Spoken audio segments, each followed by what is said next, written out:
The small town of Haven lay nestled among endless fields of corn in Nebraska, where the wind carried the scent of dry earth and wild grass. 20 years ago, Golden Trail Farm had been the heart of this land, a place filled with the laughter of children, the roar of tractors, and golden afternoons bathed in sunlight. But now it was just a ghost, a shadow of its former self, with rusted gates creaking in the wind, crumbling barns, and overgrown fields where tall weeds covered the paths. Locals didn't talk about Golden Trail anymore, except in hushed tones over coffee at the town's only diner, where they retold the story of a child who vanished without a trace. It was an October morning, crisp and foggy, with dew still clinging to the fields, when an old moss-green pickup truck rolled down the dirt road leading into Haven. The man who stepped out of the cab was a stranger. He was tall and lean, with salt and pepper hair sticking out from under a worn baseball cap, and deep-set eyes hidden behind wire-rimmed glasses. The thick wool jacket he wore was faded but clean, as if it had been carefully preserved over the years. He stopped in front of Martha's General Store, where a few older men were playing checkers on the porch, and asked in a rough, low voice, "Who's got the land records around here?" Martha, a wiry woman with sharp eyes, looked at him from behind the counter. "Who are you?" she asked, her suspicion barely hidden. The stranger didn't answer right away. He placed an unlit cigarette between his lips and pulled a folded piece of paper from his coat pocket.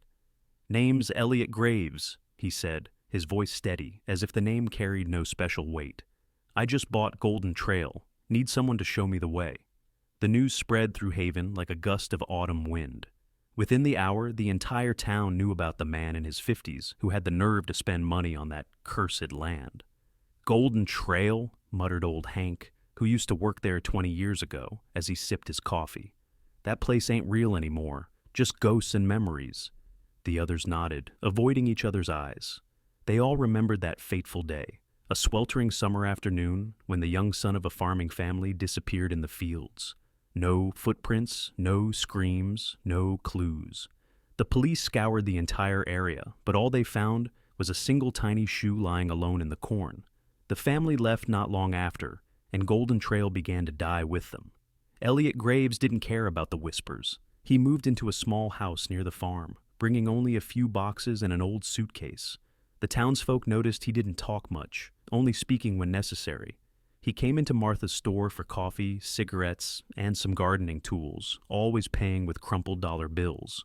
Once, Martha saw him holding a small silver necklace, the kind meant for a child, turning it slowly in his hands as if lost in thought. But when she asked about it, he quietly slipped it into his pocket and walked out. Before long, Elliot started hiring help. He pinned a handwritten note to the bulletin board outside the diner. Looking for help, fixing barns and clearing land. Cash paid. A few young men in town, jobless since the factory shut down, took him up on the offer. Tommy, a big guy with calloused hands, was the first to show up. "What are you planning to do with this place?" he asked, as they stood at the gates of Golden Trail, where the weeds had grown knee-high. Elliot didn't look up from the shovel in his hands. "Farming," he replied simply. Tommy shrugged, thinking the guy was either crazy or just too hopeful about a patch of dead land. But then, Elliot's strange habits began to surface. Tommy told a few friends at the bar that the man often stayed up late, sitting alone in his tiny house by the flickering light of an oil lamp. One night, Tommy said he saw Elliot walking into the fields, carrying a flashlight and a thick notebook, as if searching for something in the dark. "He doesn't talk much," Tommy whispered, lowering his voice like he was afraid someone might hear. "But once, I saw him just standing in front of the old barn, staring at it for over an hour, like he saw something I couldn't see." Rumors started spreading. Martha said there was something off about Elliot. "There's something not right in his eyes," she told a group of housewives at the market. Old Hank was convinced Elliot was a fugitive, maybe a criminal hiding from his past. "Who the hell would spend money on that godforsaken farm?" he muttered, "unless they've got something to hide." Others remembered the old disappearance and wondered if Elliot might be connected. "Maybe he's the one who took that boy," an elderly woman said, her hands trembling as she held her teacup. "What if he's come back to cover his tracks?" Elliot didn't seem to care. He worked tirelessly, hiring a few workers to help repair the barn roofs, clear out the weeds, and dig the first furrows into the hardened soil. But every evening, as the sun dipped below the horizon and darkness fell over Golden Trail, he would disappear into the fields, his flashlight flickering like a lost star in the night. Once, Tommy tried to follow him, but only from a distance. He saw Elliot kneel beside a dead tree, digging at the ground with a shovel, muttering something under his breath. Words Tommy couldn't quite make out. When Tommy told the story, the diner went silent for a moment before the whispers began again, rippling through the room like wind through corn. Haven had never been a place that welcomed strangers easily, and Elliot Graves was no exception. He came through like a cold wind sweeping across the town, bringing with him the scent of old soil and memories nobody wanted to revisit. What the townsfolk didn't know was that inside Elliot's battered suitcase, beneath a pile of wrinkled clothes, was an old, yellowed photograph of a 3-year-old boy standing in the middle of a cornfield, holding a tiny silver necklace in his hand. And every night, when Elliot dug under the flashlight's beam, he wasn't looking for seeds or treasure. He was searching for an answer buried along with Golden Trail for 20 long years. Luke Bennett never thought of himself as the nosy type. In Haven, where everything moved slow as molasses in the creek south of town, he was just your average 16-year-old, tall, lanky, with a mop of messy brown hair and curious eyes always scanning for something to break the boredom. But ever since Elliot Graves showed up, this sleepy little town started to feel different. The whispers at the cafe, Martha's suspicious glances, and the way Mr. Hank shook his head every time Golden Trail was mentioned, all of it made Luke uneasy. He first noticed Elliot one late afternoon, biking down the dirt road that led to the old farm. Elliot was out there in the field, shovel in hand, eyes locked on the ground, like he was reading an invisible book. Luke slowed his bike, crouched behind a dried-out bush, and watched. The stranger didn't do much, just dug a few holes, scribbled something in a thick leather-bound notebook, then walked back to his little house. But there was something in the way he moved, so focused, almost obsessed, that sent a chill down Luke's spine. After that, watching Elliot became Luke's secret routine. He didn't tell anyone, not even Tommy, his older cousin who worked part-time for Elliot. "He's weird, sure, but harmless," Tommy once said, cracking open a beer after work. "Just some old guy trying to plant stuff." But Luke wasn't convinced. Normal people didn't stay up that late. They didn't wander into barns in the middle of the night with flashlights. And they definitely didn't whisper to themselves like they were talking to someone hiding in the shadows. The first night Luke decided to follow Elliot, the air was so cold his breath turned to pale white mist.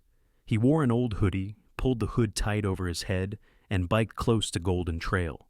He left his bike behind a thicket and continued on foot.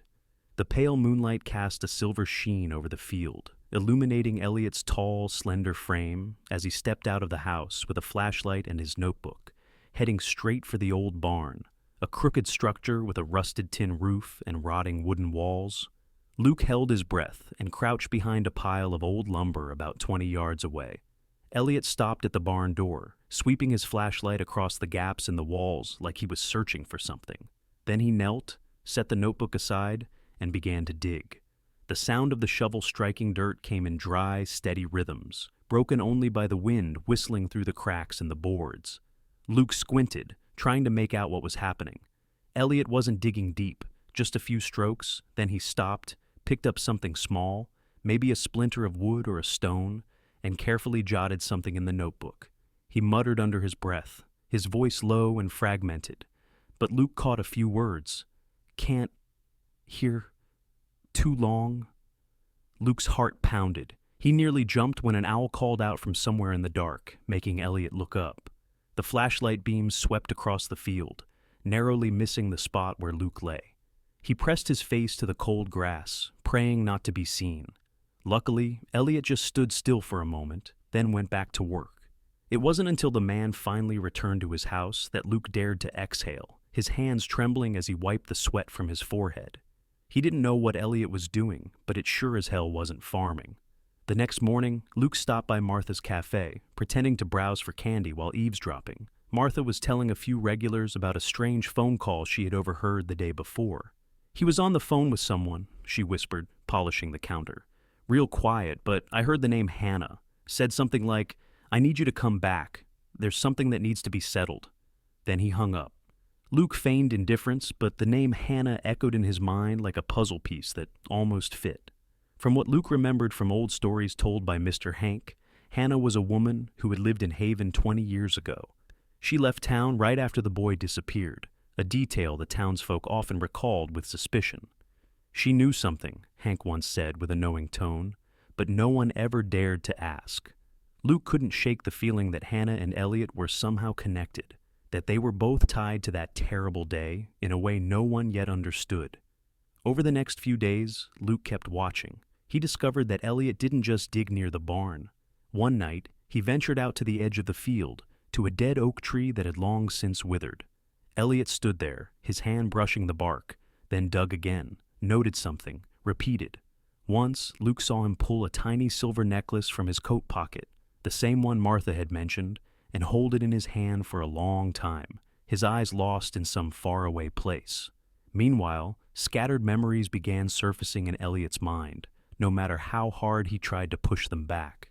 20 years ago, he had been a farmer at Golden Trail, living with his wife and their little boy. On summer afternoons, he used to carry the child into the fields, teaching him how to plant seeds and how to listen to the wind for signs of rain. But one day, everything collapsed. The boy vanished, and Haven turned its back on him. They whispered that he'd been drunk, that he'd neglected the child. Some even said he sold his son to pay off a debt. Elliot never defended himself. He never explained. He just left, took the pain and the silence with him, leaving Golden Trail to rot in memory. Now he was back, not to grow crops, as he told Tommy, but to search. Every stroke of the shovel, every line written in that notebook was a desperate attempt to dig up the past. Elliot never believed his son had been kidnapped or killed. Something in his memory, a faint detail, a passing voice, kept whispering to him. The boy was still alive. Somewhere. Luke didn't know any of this. All he saw was a strange man doing unexplainable things. But the more he watched, the more he was drawn in. On the last night of that week, when Elliot once again headed out to the old barn, Luke decided to take a bigger risk. He crawled closer than ever, close enough to hear the man's breathing. Elliot was digging deeper than usual, and this time, he pulled out a tattered scrap of fabric, caked in dirt and torn at the edges. He held it under the beam of his flashlight, his hand trembling. "No, no way," Elliot whispered, his voice cracking. Luke held his breath, heart pounding in his ears. He didn't know what that piece of cloth was, but Elliot's expression, equal parts pain and hope, told him one thing. This man wasn't just digging through dirt. He was digging up a secret that Haven had buried long ago. Luke didn't sleep that night. The image of Elliot holding the fabric under the pale light haunted him like a riddle with no words. What could that scrap be? A clue from the disappearance 2 decades ago? Or just some old trash that Elliot, in his obsession, had convinced himself meant something? He lay on his bed, staring at the patchy ceiling of his small room, telling himself he needed to know more. But the next morning, everything changed faster than he expected. An old silver car with peeling paint rolled into Haven just as the sun rose over the fields. The woman who stepped out wasn't young, but she carried herself with sharp precision. Brown hair pulled back, pale blue eyes behind thin glasses, and a long coat draped over narrow shoulders. She dragged a small suitcase behind her and walked straight into Martha's cafe without looking around.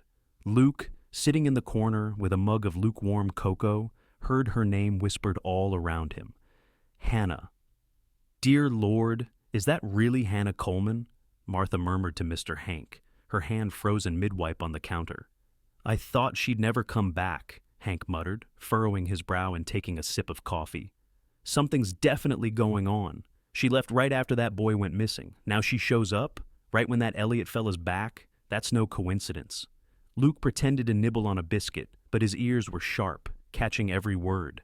Hannah didn't say much. She simply asked Martha, in a quiet but firm voice, "Where is he?"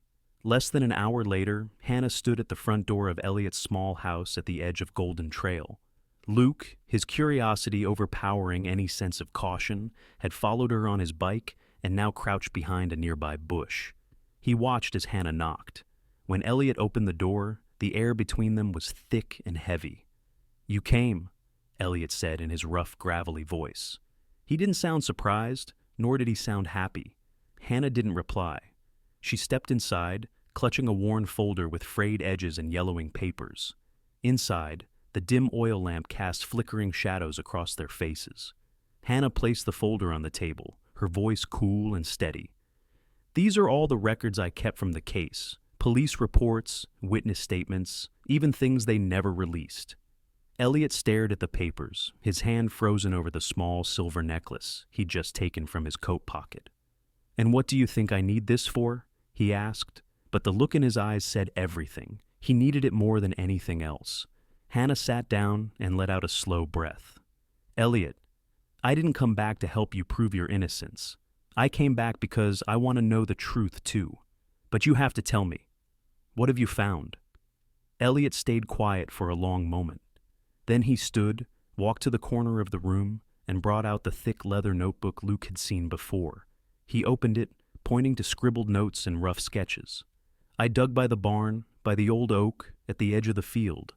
I found a few things, a scrap of fabric, a button, a carved piece of wood. Not much, but enough to know the boy wasn't kidnapped." Hannah frowned. "You still believe he's alive?" Elliot nodded, a flicker of both hope and pain lighting up his eyes. "I never believed it was a kidnapping. No footprints, no ransom demand. Something happened here, Hannah. Someone knows. But they've kept it quiet." He paused, his voice lowering. "And I think you know something too. But you chose to leave." Hannah turned her face away, her hand tightening on the edge of the table. "I left because I couldn't bear their eyes. Yours, the townspeople's. I was the last person to see the boy, Elliot. I was picking corn near the barn when he ran by, laughing. Then I looked away for just a second, and he was gone. I told the police, but they didn't believe me. They said I made it up to cover for you." She stopped, took a deep breath. "But I never believed you heard him. You're his father." Outside the window, Luke heard every word. His heart raced as the final piece of the puzzle clicked into place. Elliot was the father of the missing child. He nearly gasped when Elliot stood, voice trembling. "I didn't hurt him, Hannah, but I didn't save him either. I was drunk that day, passed out in the house. When I woke up, he was gone. I should have looked for him right then, but I ran. I ran because I couldn't face what I'd done." The air inside the little house felt so heavy, Luke could barely breathe from outside. Hannah was silent for a moment, then placed her hand on the old case file. "So, what is it you want now? To dig up the past to ease your guilt? Or to find him?" Elliot looked at her, eyes rimmed with red. "Both. I don't believe he's dead. I'll find him, even if I have to tear Golden Trail apart." Their conversation was cut short by the sudden roar of a truck engine in the distance, Tommy's pickup revving near the front gate. Luke jumped, scrambling back toward the bushes, but he knew he'd heard enough. Elliot wasn't some madman or criminal like the townsfolk whispered. He was a father, carrying 20 years of grief, finally coming back to face it. Word of Hannah's return spread quickly through Haven, and with it came a growing tension. That evening, Mr. Hank held a private gathering at his home. A handful of older folks showed up, along with some younger men, including Tommy. "Elliot's digging up the past," Hank said sharply. "Now Hannah's back too. What do they want? To stir this town up all over again?" Martha nodded, her hands clasped tightly in her lap. "I saw him holding the boy's necklace. If he wasn't involved, why would he still have it?" Tommy, despite working for Elliot, had started to question things too. "He's definitely strange," he said. "Goes out every night, digging like he's hunting for buried treasure. And now Hannah shows up. I don't know what they're planning." A frail voice from the corner chimed in, a trembling old woman. "Maybe they're trying to cover something up. Maybe they were the ones who did it." Outside the door, Luke listened in, his stomach twisting into knots. He wanted to shout that they were wrong, that Elliot wasn't the villain they thought. But he had no proof, just what he'd overheard, and a gut feeling that the truth went deeper than the town could imagine. When the meeting ended, Luke pedaled home in the dark, his thoughts spiraling. Elliot was the boy's father. Hannah knew something, and Golden Trail, with its ruined barns and overgrown fields, was hiding a secret the entire town was too afraid to face. Luke couldn't stop thinking about what he'd heard the night before. Elliot's confession echoed in his mind. The missing boy's father, a man who had once run from his own pain. That changed everything. Elliot was no longer just a strange outsider. He was human, flawed, broken, and scarred in ways Haven would never understand. But Luke also knew the truth wasn't so simple. If Elliot was right, if the boy hadn't been kidnapped and was still alive, then what had happened on that day, 20 years ago? The next morning, Luke decided to act. He couldn't just stay on the sidelines anymore. As the sun rose over the fields, he biked out toward Golden Trail, pretending to pass by like he did every day. Elliot was already there, standing in front of the old barn with a shovel in hand, his face tired but determined. Hannah sat on the steps of the small house, flipping through pages of the old case file. Luke took a deep breath, walked closer, and said, "Is there anything I can do to help?" Elliot looked up, squinting in surprise. "Who are you?" he asked, his voice raspy. Luke swallowed hard, trying to sound calm. "I'm Luke Bennett. I've seen you working here the past few days. I like farms." It wasn't exactly a lie. He had grown up surrounded by cornfields, though he'd never done more than help his mom pick vegetables. Elliot stared at him for a moment, then gave a slow nod. "All right, take this." He handed Luke a small hoe. "Clear the weeds by the barn." Luke worked quietly, but he kept a close eye on everything. Elliot continued digging in the same spot near the barn door, where the ground had already sunk into a shallow pit. Hannah occasionally looked up, her gaze sharp and probing, but she said nothing. The morning passed in the rhythm of shovels and hoes breaking soil, until Elliot suddenly froze. He dropped to his knees and gently lifted something from the dirt. A small rusted metal box, no bigger than a paperback book. Hannah stood up immediately and walked over. "What is it?" she asked, voice tense. Elliot didn't answer right away. He pried open the lid with his shovel, revealing a worn leather-bound journal and several crumpled slips of paper. He opened the first page, and even from a few yards away, Luke could see the scrawled handwriting under the sunlight. Elliot read aloud, his voice breaking. "July 15th, 2005. The boss told me to keep quiet. I didn't want to, but I had no choice." Luke stopped what he was doing, heart pounding in his chest. Hannah sat beside Elliot, both of them flipping through the pages together. The journal had belonged to a former farmhand, someone named Carl, as Elliot recalled. "He used to work for the old owner before I bought the place," Elliot said, gripping the journal tightly. "He left right after the boy went missing. I thought he was just scared of being blamed. But what was written in those pages told a different story. Carl had written that the previous owner of Golden Trail, a man named Silas Reed, had fallen into deep debt after a failed harvest. To pay it off, Silas did something no one could have imagined: child trafficking. The journal didn't say who he sold the children to, but Carl described a summer night when he saw Silas leading a young boy, Elliot's son, off the property, handing him over to a stranger in a truck. "I didn't dare ask," Carl wrote, "but I know the kid wasn't dead. They took him somewhere. Silas said if I opened my mouth, I'd be next." Elliot sat motionless, hands covering his head, as if the words on the page had cut straight through him. Hannah placed a trembling hand on his shoulder. "Elliot, if this is true, then your son might still be alive. Silas sold him." Elliot looked up, his eyes red and raw.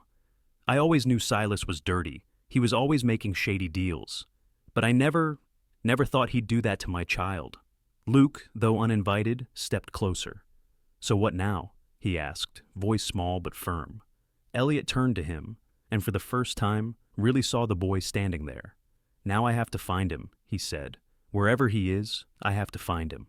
Hannah kept flipping through the journal when a loose scrap of paper fluttered out, an old receipt from a farm in Kansas, the neighboring state. The name on it read J. Harrow. Scrawled beneath in shaky handwriting were the words, "Boy, age 3, brown hair, blue eyes. Delivered.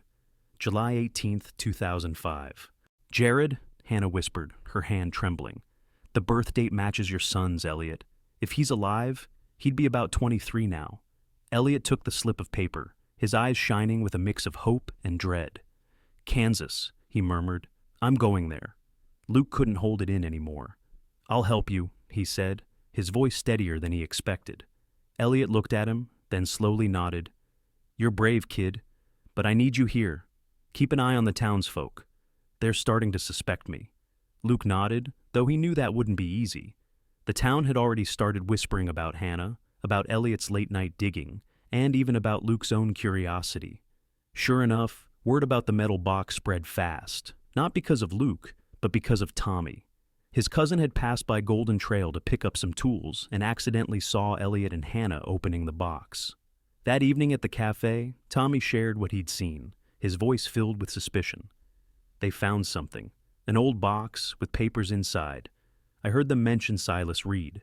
Mr. Hank slammed his hand on the table, his face flushing red. Silas, that bastard sold me land, then disappeared with the money. If Elliot's tied to him, nothing good can come from this. Martha chimed in, her voice shrill. Hannah was there too. I told you, they're hiding something. Maybe they knew about the boy all along. The room tensed like a drawn bow. Some suggested confronting Elliot directly, but Hank raised a hand. Not yet. We don't have proof, but I'll be watching. If they're stirring up the past, I won't let it slide. Luke, listening from just outside the cafe, felt a chill crawl down his spine. He knew Elliot wasn't the villain they made him out to be, but fear was turning into anger, and that anger was aimed straight at Elliot. As Luke biked home through the dark, one thought echoed louder than the rest. He had to help Elliot. Not just because of curiosity anymore, but because he believed him. He believed the boy, now Jared, was still alive. Back in the small house, Elliot and Hannah sat beneath the soft glow of an oil lamp, making a plan. Kansas isn't far, Hannah said. I'll go with you. But, Elliot, if Jared's real, you need to be ready. He may not accept you. Elliot nodded, his hand tightening around the tiny silver necklace. I don't need him to accept me, he said. I just need to know he's alive. Golden Trail, once a decaying piece of the past, was no longer just the place where Elliot sought answers. It had become the starting point of something new. A journey Luke, though he didn't realize it yet, was now deeply a part of. Elliot left Haven on a foggy morning with the Nebraska cornfields still wrapped in a sleepy haze of dawn. He drove an old pickup truck, Hannah seated beside him, holding Carl's journal and the case file close to her chest. Luke stood at the edge of Golden Trail, watching until the truck disappeared beyond the dusty road. He didn't go with them. Elliot had asked him to stay, to keep an eye on the town, but he felt uneasy, like a piece of the story was slipping away from him. The drive to Kansas took nearly 5 hours, past endless rows of crops and quiet little towns that looked no different from Haven. The farm they were headed to sat on the outskirts of a town called Colby, where a man named Jared Harrow worked in premium agricultural supply, a job that, according to the receipt in Carl's journal, could be linked to the same network Silas Reed once used. Elliot said little on the drive. His knuckles gripped the steering wheel tight, eyes locked on the road ahead. The tiny silver necklace swayed gently from the rearview mirror, a silent reminder of everything that had brought him here. By the time they arrived, the sun was already high in the sky. The farm looked nothing like Golden Trail, modern, well-kept, with rows of greenhouses and delivery trucks coming and going. Elliot parked in a dirt lot, stepping out with a hesitant air that felt out of place amid the busy, orderly scene. Hannah pointed toward a young man near the warehouse, checking a clipboard with a pen tucked behind his ear. He was tall, with dark brown hair and pale blue eyes that stood out against his sun-tanned face.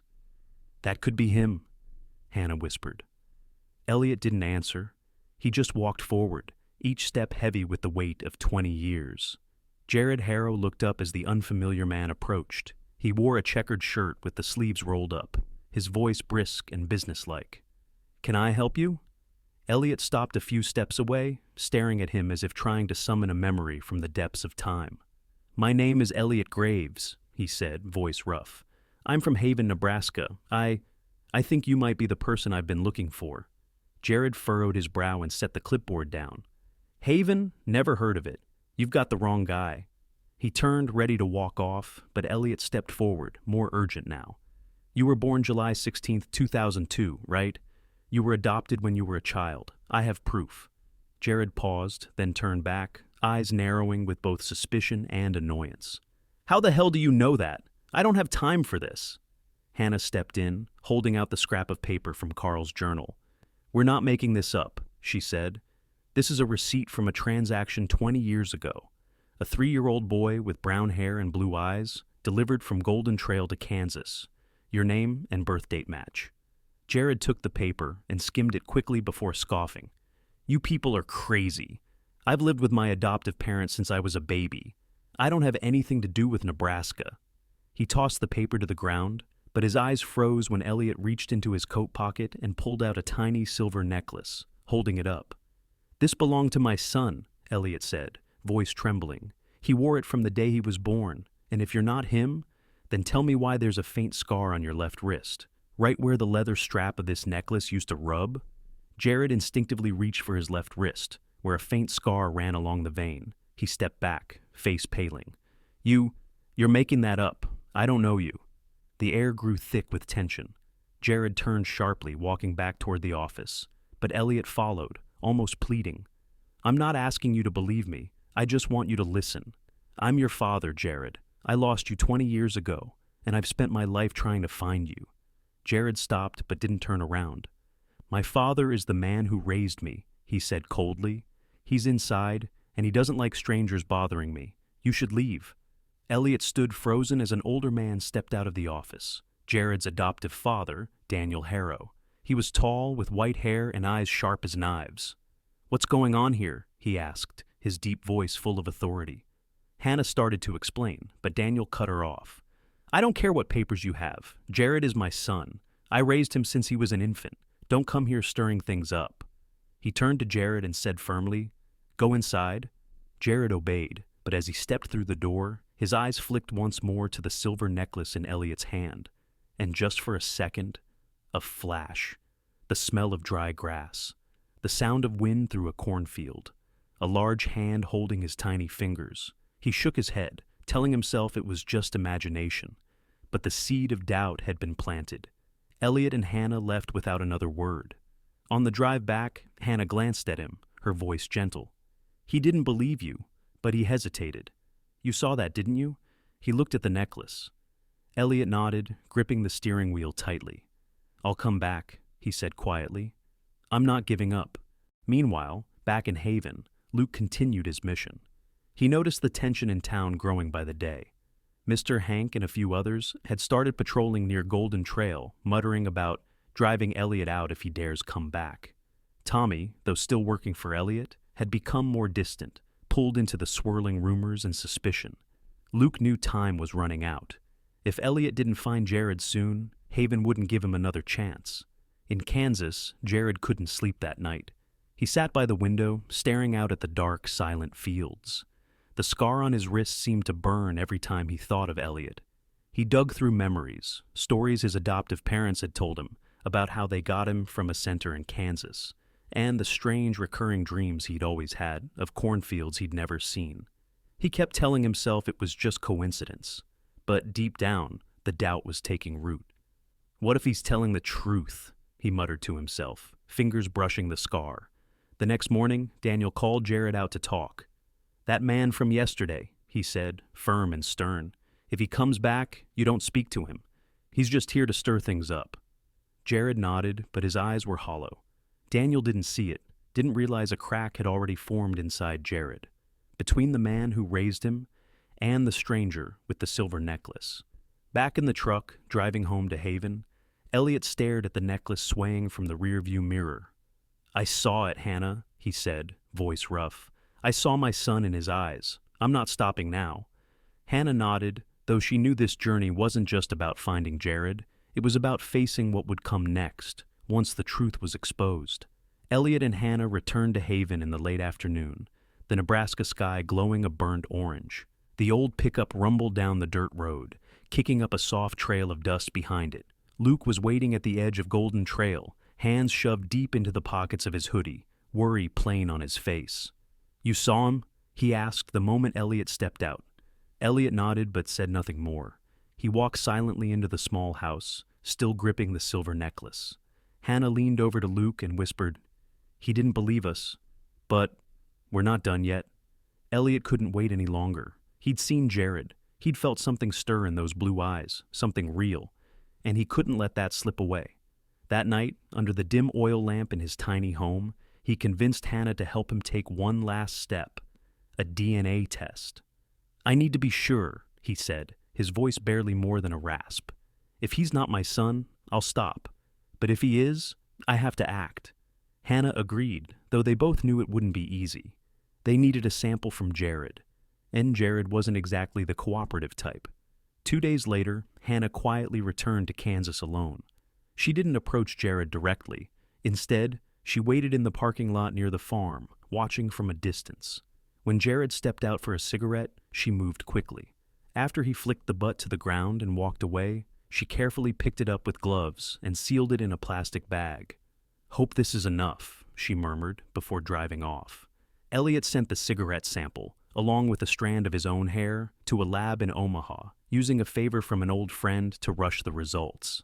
He didn't tell Luke, didn't tell anyone in Haven, but each day he grew quieter, like a man bracing himself for the final blow. The results arrived Thursday morning in a sealed white envelope. Elliot opened it beneath the dim light of his home, hands shaking. Hannah stood beside him, holding her breath. The words on the paper were short, but clear. Probability of paternity: 99.9%. Elliot sank into a chair, eyes brimming with tears. "He's my son," he whispered. "Jared is my son." Hannah placed a hand on his shoulder, her voice soft. "So, what will you do now?" In Kansas, Jared had no idea about the DNA test, but ever since that encounter with Elliot, he hadn't been the same. He worked distractedly, often pausing in the middle of the warehouse, staring out at the open fields without knowing why. The dreams about cornfields grew more vivid, wind whispering through the stalks, the scent of dry soil, and a warm voice calling his name, though he couldn't quite remember what that name was. The scar on his wrist pulsed like a memory, and for the first time in his life, Jared began to wonder if Daniel, his strict but devoted adoptive father, had told him the whole truth. That evening, Jared sat across from Daniel in the small wooden house the Harrow family called home. "Dad," he said, voice low but steady, "where did you find me? I need to know." Daniel frowned, lowering his newspaper. "What's this about?" "I've told you. We adopted you from a center in Kansas. Your mother and I couldn't have children, so we chose you." Jared shook his head. "But that necklace and this scar? I don't think it's that simple." Daniel stood, his tone sharp. "Don't let that crazy man fill your head with nonsense. He's not your father. I am." But Jared didn't back down. "If you have nothing to hide, why are you so afraid of me asking?" The question hung in the air, and Daniel didn't answer. In that silence, Jared knew. The truth wasn't far now. Back in Haven, Elliot's secret wasn't staying hidden. Tommy, after days of watching Golden Trail, saw Hannah return with the envelope containing the test results. He told Mr. Hank and Martha at the cafe, and the rumor spread like wildfire.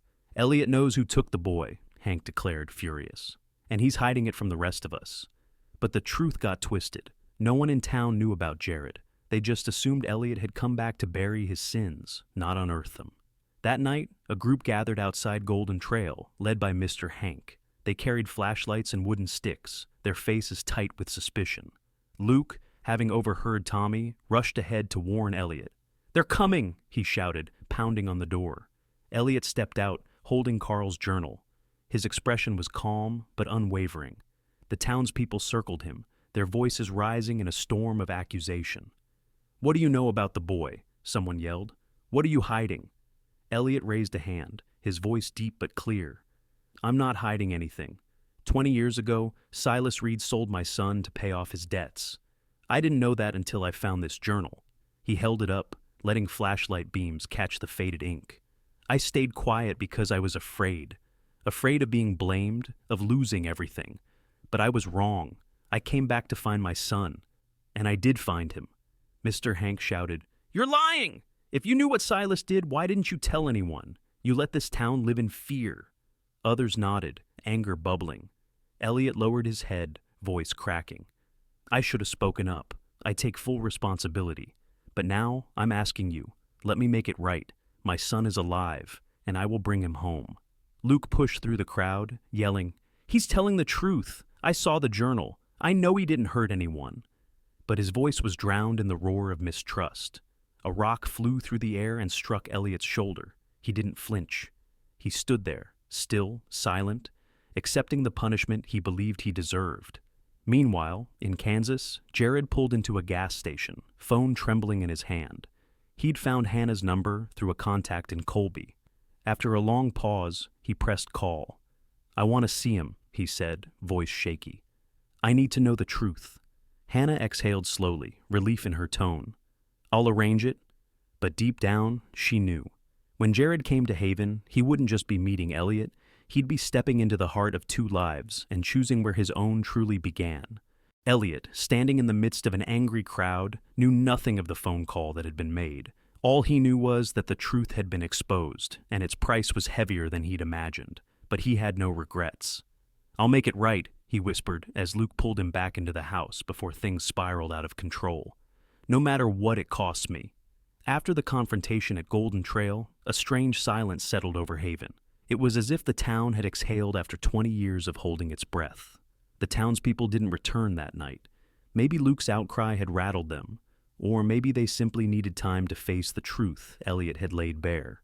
Silas Reed, not Elliot, was behind the boy's disappearance. Elliot sat in his small house, his shoulder aching from where the stone had struck him, but he felt lighter somehow. He had spoken. He had endured their fury. And now, all he could do was wait. Not for Haven's forgiveness, but for a final chance to set things right. For Jared. 3 days later, Jared arrived in Haven. The morning dew still clung to the wild grass around Golden Trail when his old red pickup rolled to a stop in front of the rusted gate. He stepped out, eyes scanning the abandoned landscape, one he'd never seen before, but that felt hauntingly familiar. Elliot emerged from the house, the silver necklace clutched in his hand, saying nothing. Jared got out of the truck. The two men stood facing each other in the stillness, the only sound the whisper of wind through brittle weeds. No one rushed to speak. The silence felt sacred, like a ritual, a moment for them both to simply exist in the same space.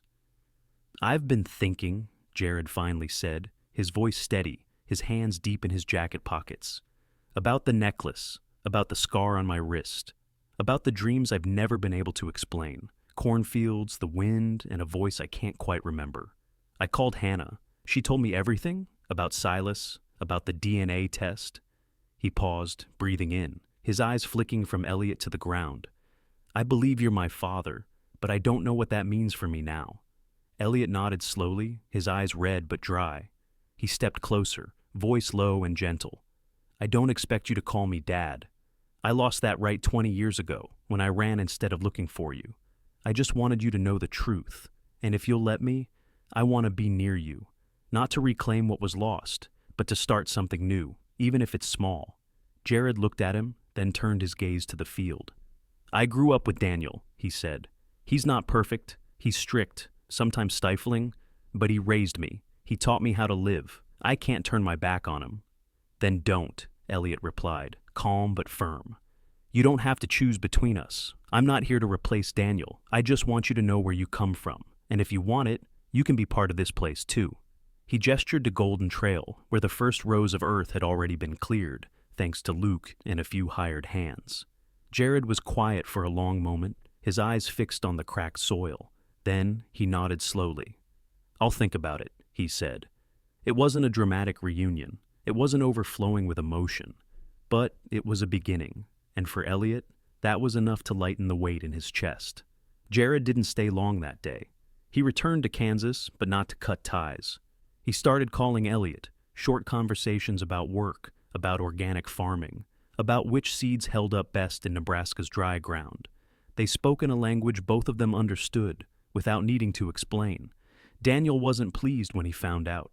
He didn't forbid it, but he didn't hide his anger either. He watched from a distance, his eyes burning with a mix of resentment and helplessness. Jared was caught between two fathers, but he chose not to abandon either. He wanted to know Elliot, not as some long-lost dad emerging from the shadows, but as a man, trying to build something new from the ashes of what had once been lost. As time passed, Golden Trail began to change. Elliot used what little money he had left to buy seeds, equipment, and a simple drip irrigation system. Jared, drawing from his experience in Kansas's agricultural supply chain, brought in new ideas. Organic farming, partnerships with local supermarkets. He started visiting Haven more often, not as a lost son, but as a business partner. Together, they planned, measured the soil, and planted the first rows of crops, greens, carrots, and potatoes, on a field once overrun with weeds and haunted memories. Elliot asked for nothing more. He was content watching Jared beside him, hands covered in dirt, eyes focused on the work, not for love, not for forgiveness, but for something real they were building together. Luke became an essential part of the process. Every day after school, he worked alongside Elliot, learning how to plant seeds, fix irrigation lines, and repair machinery from the older man's clumsy but heartfelt instructions. One afternoon, as the three of them cleared soil near the old barn, now renovated into a tool shed, Elliot called Luke over. "You were the only one brave enough to believe in me," he said, voice warm and steady, placing a hand on the boy's shoulder. "When no one in Haven would listen, you stayed. You dug beside me. I'm going to fund your college tuition. Agriculture, if you'll take it. Haven needs people like you, people who aren't afraid of the past." Luke blushed, mumbling a quiet thank you, but deep down, he knew he'd found his path, right here in this field, with the strange man he once followed through the dark. The people of Haven weren't quick to embrace Elliot. Some, like Martha, slowly softened when they saw Golden Trail come back to life, providing jobs to local youth and even landing early contracts with regional markets.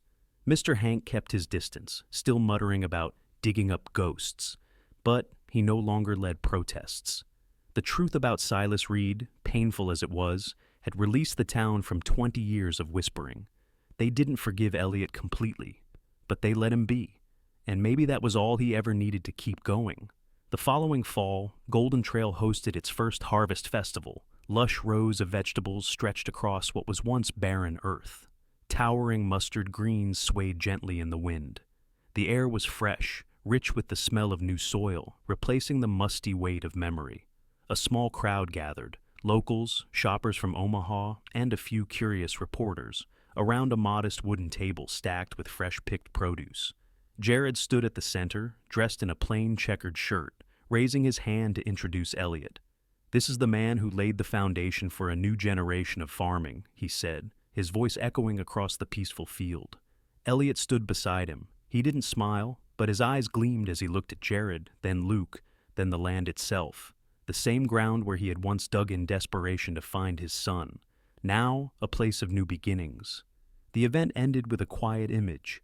Elliot and Jared, side by side, pouring water into the soil of a young sapling growing from the very spot where Elliot once found Carl's rusted box. Luke stood beside them, hands dirty, smiling brightly. Hannah, now living in Haven and working as an advisor on the project, snapped a photo. Not for the paper, just for herself. A memory of the journey she had witnessed from the very beginning. She looked at the sapling, small but strong, and thought about how it resembled Elliot himself, a man who returned, not to be forgiven, but to replant the seeds he had once left behind. Later, Elliot stood alone after the festival, long after the others had gone. He gazed across the fields, remembering the day he had carried his little boy through rows of corn, the boy's laughter soaring through the breeze. He had lost him. He had run. But he had found him again. Not the same, but in a way that mattered. "Not everyone who returns from the past comes seeking forgiveness," Elliot murmured to the wind. "Sometimes they just want to see if the seeds they planted ever had a chance to grow."